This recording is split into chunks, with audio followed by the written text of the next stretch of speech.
అందరికి తింటారు పోతాను కదా ఏవీపీ వాళ్ళు వస్తే వాళ్ళతోటి మనం రాసేస్తాం.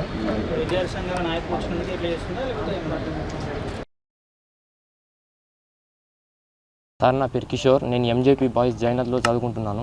10వ తరగతి సార్ నేను ఇప్పుడు. సార్ మాకు మెయిన్లీ ప్రిన్సిపల్ మేడం టార్చర్ చేస్తుంది సార్ ఫుల్.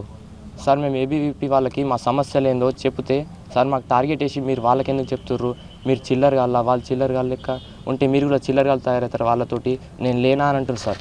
అయితే సార్ అట్లా అన్నాక మేము ఆ మేడంకి అడుగుతాం కదా సార్, అయితే మీరెంత ఇది నాకు వచ్చి అడుగుతుర్రా అని చెప్తుంది సార్. ఫుడ్ అడిగితే చెప్పబట్టి కొడతా అన్నా సార్ డిప్యూటీ వార్డెన్ మేడం.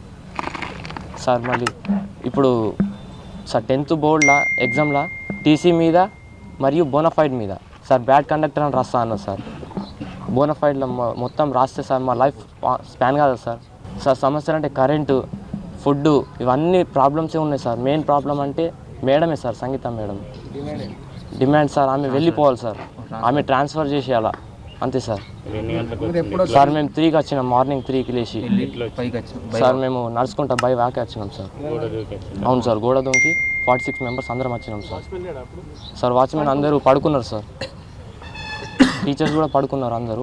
మేము సార్ వచ్చేసినాం డైరెక్ట్ బై వ్యాక్ తోటి డైరెక్ట్ పోలీస్ స్టేషన్కి వచ్చినాం సార్. ఇక్కడ న్యాయం జరుగుతుందని మాకు న్యాయం కావాలి సార్ మెయిన్లీ, అంతే సార్ మేము చెప్పవలసింది.